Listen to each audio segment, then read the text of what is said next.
원래 우리는 주일 오전에 로마서 말씀, 주일 저녁에 대유리 문답, 수요일에 사사기 말씀, 그리고 매일 아침은 매일 성경이 정해놓은 본문대로 민수기 말씀을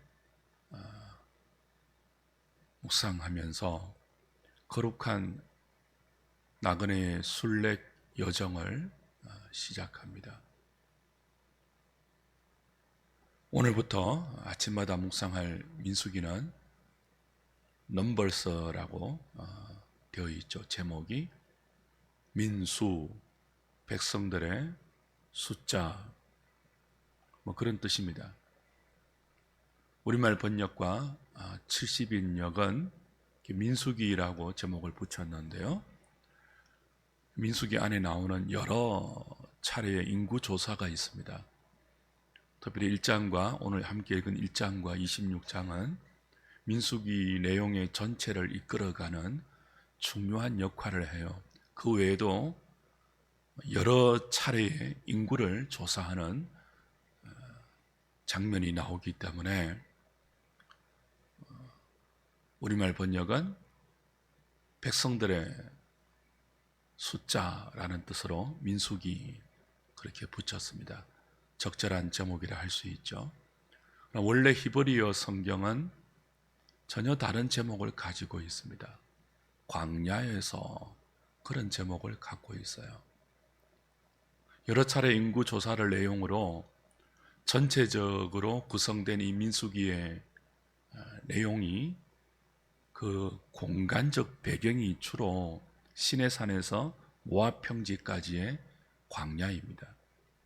시간적으로는 약 38년 9개월 정도 되죠. 그 시간과 공간이 광야에서 일어난 사건들을 다루기 때문에 히브리 성경의 제목이 뭐라고요? 광야에서라고 되어 있습니다. 이 제목 역시 적절하죠. 그래서 이 두 제목을 우리가 함축해서 유추한다면 이 민수기의 내용이 광야에서 하나님이 자기 백성을 인구조사를 통하여 하나님의 군사로 세워가는 과정, 그렇게 요약할 수 있습니다. 1장을 자세히 보시면 처음에 나오는 인구조사가 20세 이상의 남자를 조사하는 내용이에요. 그 20세 이상의 남자는 싸움에 나갈 수 있는 장정입니다. 그 군사에 해당되는 인구를 조사하는 거예요. 결국 민수기 전체는 광야에서 그렇죠? 하나님이 자기 백성을 싸울 수 있는 하나님의 군사로 조직하는 과정이고, 그렇게 하나님의 군사로 부름받은 주의 백성들이, 이스라엘 백성들이 시내산에서 모압 평지까지, 결국은 가나안 땅까지 행진을 하는데 어떻게 하나님의 기대와 달리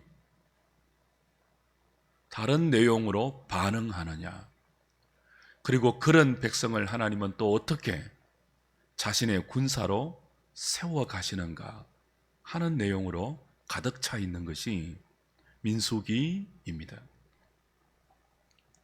이런 대략적인 이해를 가지고 오늘은 1장과 2장을 함께 좀 살피겠습니다. 출애굽기에서 모세오경은요, 사실은 한 덩어리를 보아야 돼요. 그 출애굽기에서 모세를 지도자로 세워 그들을 애굽에서 건지지 않습니까? 그게 민수기의 관점에서 보면 13개월 전에 불과해요. 출애굽기의 내용이. 오늘 1장 1절에 보면 이스라엘 자손이 애굽 땅에서 나온 후 둘째 해, 2년째 그런 말이죠. 둘째 해, 둘째 달, 첫째 날, 그 13개월 2월 1일에 민수기 1장 1절이 시작되는 거예요. 그 출애굽부터 별로 시간이 오래 지나지 않는, 그렇죠? 그 출애굽에서 어떤 일이 있었죠? 출애굽기에서 하나님께서 당신의 백성을 애굽에서 구원하시고 나서 시내산에 불러 모아 거룩한 언약의 율법을 주셨죠. 그리고 또 하나 뭘 주셨습니까? 하나님이 그들과 함께 하신다는 임재의 상징인 하나님의 집, 성막을 주셨어요. 그 출애굽기의 주된 내용은 출애굽과 시내산에서 받은 율법의 말씀과 그리고 하나님이 그들과 함께 하신다는 하나님의 집인 성막을 건설하는 출애굽기의 내용이에요. 그 다음에 이어지는 성경이 뭡니까? 레위기죠. 레위기의 내용이 뭡니까? 성막에서 이들이 하나님께 어떻게 번제해야 하는지, 어떻게 제사해야 하는지 5대 제사를 가르쳐 주시죠. 그리고 그 제사를 집례하는 제사장을 어떻게 세우며 그 제사장들이 성막을 어떻게 섬겨야 하는지를 법도를 주십니다. 그게 레위기예요. 그 출애굽기에서 율법을 주시고 성막을 주시고, 레위기에서는요 그 성막에서 하나님을 어떻게 제사해야 하는지를 가르쳐 주신 후 이제 그 율법과 성막을 가지고 민수기에 오면 뭘 명령하십니까? 약속의 땅을 향하여 행진하라, 전진하라. 나의 율법과 너희와 함께하는 나의 집을 가지고 내가 약속한 땅을 향하여 이제 나의 인도를 따라 행진하라. 그렇게 민수기가 시작되고 그 시작을 알리는 것이 20세 이상의 남자를 각 지파별로 조사하라. 1장의 내용입니다. 이 하나님의 명령을 따라서 모세와 아론은 각 지파별로 하나님이 임명해 주신 지도자와 함께 인구조사를 시행하죠. 그렇게 해서 계수된 숫자가 오늘 1장 46절에 보면 몇 명입니까? 1장 46절 계수된 자의 총계는 몇 명이라고요? 60만 3,550명이었더라. 60만 3,550명이 20세 이상의 남자로 계수되었어요. 그 20세 이하의 백성들, 그리고 어린아이들, 그렇죠? 여자들, 그리고 싸우지 못하는 어른들 다 합치면 200만에서 300만 정도로 추산할 수 있는 그런 숫자입니다. 창세기 마지막이 야곱의 12 자녀의 가족들이 총 70명이 애굽으로 이주하는 것으로 끝이 났습니다. 그리고 그 70명의 이스라엘이 출애굽할 때는, 그죠? 지금 출애굽한 지 13개월 얼마밖에 지나지 않았으니까요. 출애굽할 때는 몇 명이 되었다고요? 약 200만 명, 300만 명 이상의 큰 백성들이 되었죠.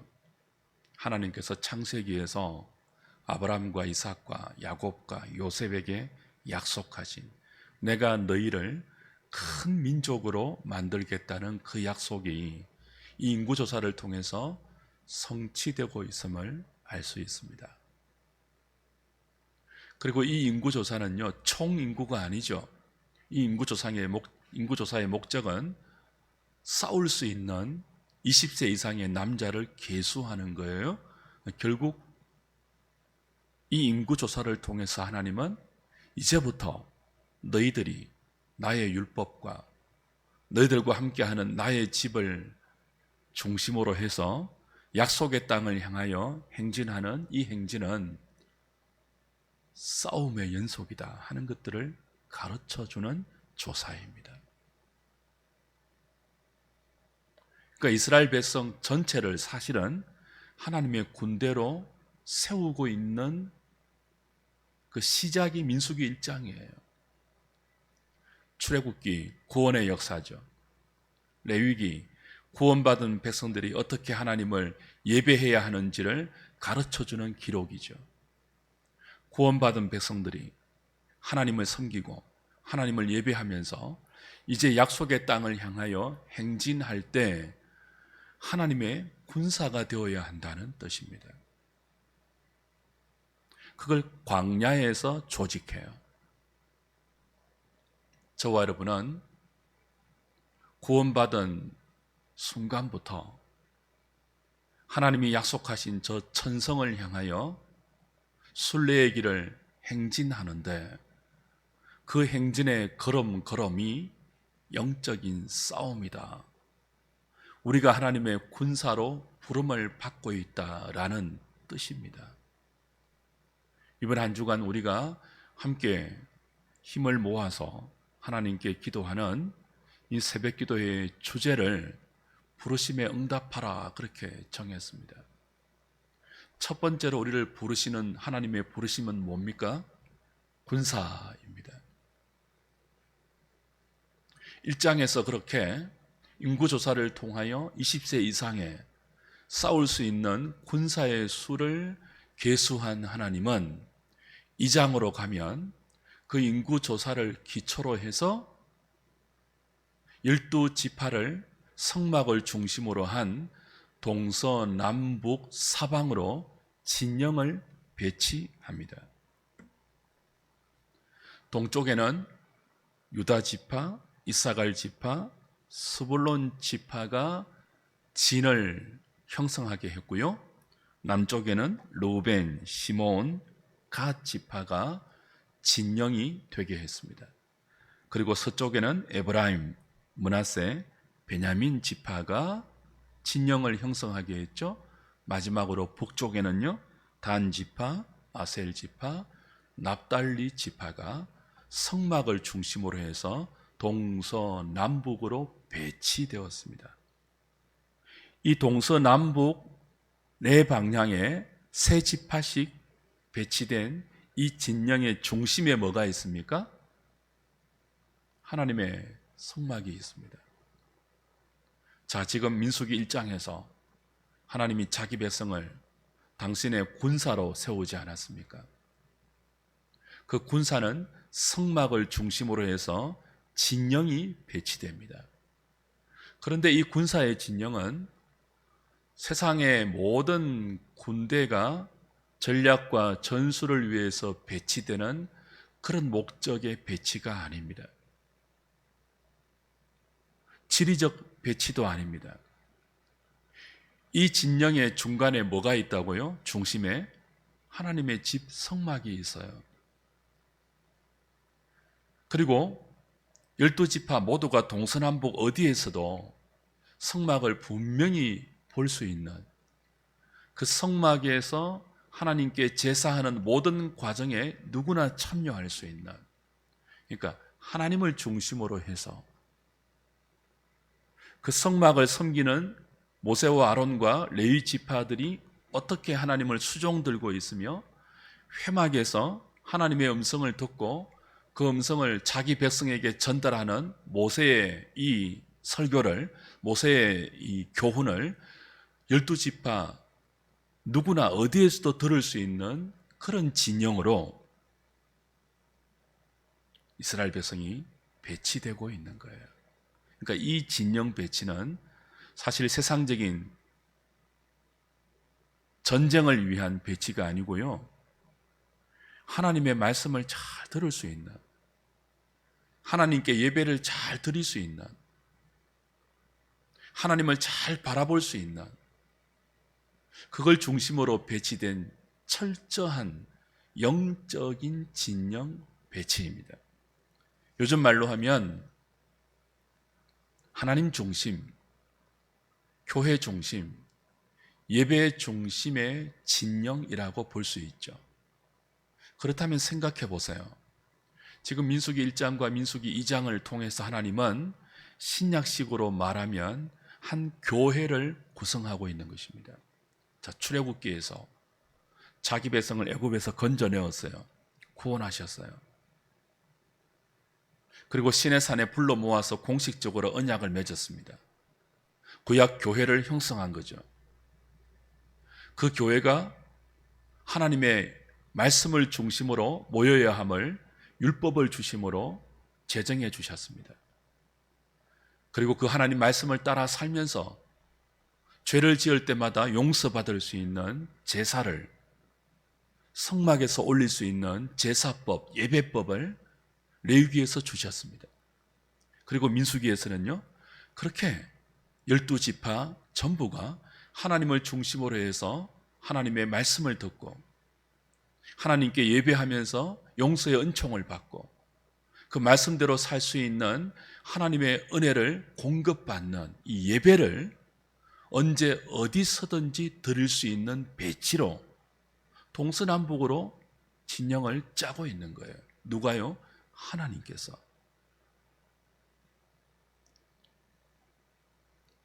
이들은 드디어 여호와의 군대로 조직될 뿐 아니라 구약 교회로 조직이 되고 있습니다.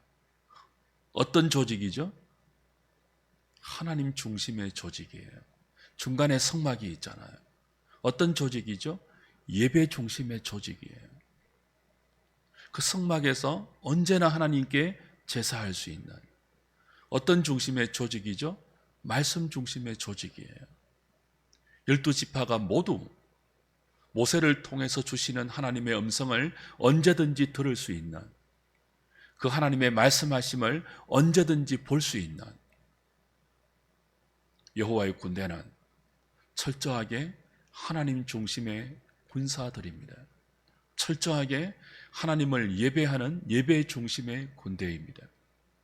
철저하게 말씀을 따라 움직이는 말씀 중심의 군대예요. 이들이 광야를 행진할 때 하나님의 군사로 행진하는데 여기에 다른 이방의 군대들이 보이고 있는 그 어떤 무장의 모습도 없습니다. 칼과 창과 병거와 말의 힘이 없습니다. 오직 성막을 중심으로 해서 그 성막에 구름기둥과 불기둥이 떠오르면 행진하고 그 구름기둥이 멈추어서 거기에 성막을 짓고 동서남북으로 하나님이 명령하신 대로 진영을 짜서 하나님을 예배하는 공동체, 광야 이스라엘 교회이죠. 주 안에 사랑하는 여러분, 오늘 하나님께서 인구조사를 하시고 그 인구조사를 기초로 해서 성막을 중심으로 한 12진영의 진영을 배치하는 이 진영 배치의 목적은요, 행진입니다. 2장 9절에 동쪽 진영의 세 지파를 그죠? 구성하고 나서 제1대로 행진할지니라 라고 맞춰요. 2장 16절에 남쪽 진영의 세 지파를 구성하고 나서도 그들은 제2대로 행진할지니라. 그렇죠? 그리고 2장 24절에 서쪽 계열의 세 지파를 구성하고 나서도 그들은 제3대로 행진할지니라. 그리고 마지막으로 2장 31절에 북쪽 계열의 세 지파를 구성하고 나서도 그들은 후대로 맨 마지막으로 행진할지니라. 그러니까 이 진영은요, 행진을 목적으로 한 진영 배치예요. 정착을 목적으로 한 진영 배치가 아닙니다. 정착은 어디에서 합니까? 약속의 땅에서 합니다. 지금은 광야입니다. 광야에서 약속의 땅까지 행진할 때 그 행진을 위해서 이런 여호와의 군대로 진영을 배치하라는 거죠. 주 안에서 사랑하는 여러분, 교회는 구약 교회이든 신약 교회이든 그리고 그 교회의 구성원들은 궁극적으로 행진하는 사람들입니다. 어디를 향하여요? 하나님이 약속하신 땅을 향하여요. 우리 인생이 그렇지 않습니까? 광야 같은 인생길은 하나님이 부르시는, 하나님이 약속하신 그 천성을 향하여 궁극적으로 행진하는 나그네 순례 여정입니다. 그 순례의 길은 군사로 행진하는 것입니다. 유람하면서 행진하는 유람 행진이 아니고요. 우리 패키지 여행 가면 가이드의 깃발 아래 사람들이 이리저리로 몰려다니지 않습니까? 그건 관광을 위한 것이죠. 유람을 위한 것이죠. 우리는 십자가의 깃발 아래 모여서 순례의 여정을 합니다. 이 여정은 군사로 우리에게 주어진 영적 싸움을 싸우면서 행진하는 거룩한 나그네의 영적 싸움의 행진입니다. 그 싸움에 잘 싸울 수 있도록 하나님께서 성막으로 우리와 함께 하십니다. 그 성막이 신약의 복음서에는 임마누엘, 우리와 함께 하시는 예수 그리스도로 우리에게 계시죠. 너희가 이 성전을 헐라, 예루살렘 성전을 향하여서 너희가 이 성전을 헐라 내가 사흘 만에 다시 지으리라 하시고, 자신의 육신을 성전으로 바쳐서 십자가와 부활로 우리 안에 성전으로 임하신 그리스도, 그분을 중심으로 해서 우리는 하나님이 부르시는 저 천성을 향하여 그리스도의 십자가의 깃발 아래 오늘도 말씀을 따라서 하나님을 예배하면서 같은 지체로 함께 순례의 길을 가는 그리스도의 군사들로 부름받고 있습니다. 이 부르심에 응답하지 않으시겠습니까? 여러분, 어떤 순례를 하고 있습니까? 이제 이 예배 끝나면, 이 기도회 끝나면 오늘 아침에 또 상을 당한 우리 지체의 상가를 방문해서 발인식을 해야 합니다. 황 권사님의 남편 되시는 분이 87세를 향수하시고 부르심을 받았습니다. 모두 죽습니다. 세월이 얼마나 화살처럼 빠르게 지나갑니까? 그 죽음에 이르기까지 인생의 본질은 나그네입니다. 순례하는 나그네입니다. 우리가 영원히 정착할 곳은 여기가 아니라 본향입니다. 그 본향을 향하여 지금 이 땅의 삶의 본질은 영적 싸움입니다. 하나님의 뜻을 향하여서 행진할 때 그 뜻대로 행진하지 못하게 방해하는 적들이 있습니다. 그 하나님 말씀대로 살지 못하게 우리를 유혹하는 대적들이 있습니다. 여러 모양으로, 여러 형태로 우리가 이 길을 가지 못하도록, 제대로 순례하지 못하도록, 제대로 행진하지 못하도록 유혹하는 우리 안에 죄악된 본성도 있습니다. 나중에 민수기 13장, 14장 가면요, 가데스 바네아 행진 반역 사건이 나옵니다. 그 반역으로 그들은 며칠 만에 갈 수 있는 가나안을 39년을 방황하는 연단을 받아야 하죠. 우리는 하나님이 명하시는 이 거룩한 나그네 순례길을 반역하는 반역의 본성이 우리 안에 뱀처럼 또아리 틀고 있습니다. 민수기 내내 이들은 광야에서 하나님의 군사다운 모습이 아니라 불평하고 원망하고 하나님을 배신합니다. 그러나 하나님은 이런 이스라엘을 참아내십니다. 받아내심입니다. 그리고 당신의 군사답게 끝없이 만들어 가십니다. 그것이 우리 신자의 삶의 의미이기도 합니다. 하나님께서 이번 한 해에도 저와 여러분들을 만지실 것입니다. 우리와 함께 하시면서 우리를 여호와의 군사로 세워 가실 것입니다. 그 부르심에 반역하지 않고, 그 부르심에 불순종으로 거역하지 않고 순종하여 하나님이 주시는 은혜와 복을 누리시고 이 세상을 승리하시고 우리 안에 있는 죄성과도 싸워 이겨서 나와 함께 하시고 나를 편드시고 나를 위하시고 내 기도에 친히 응답하시는 하나님의 선하심을 날마다 맛보고 경험하는 저와 여러분, 우리 모든 하누리 식구들 되시기를 우리 주님의 이름으로 축복합니다. 찬송하고 오늘 말씀 붙들고 기도하겠습니다.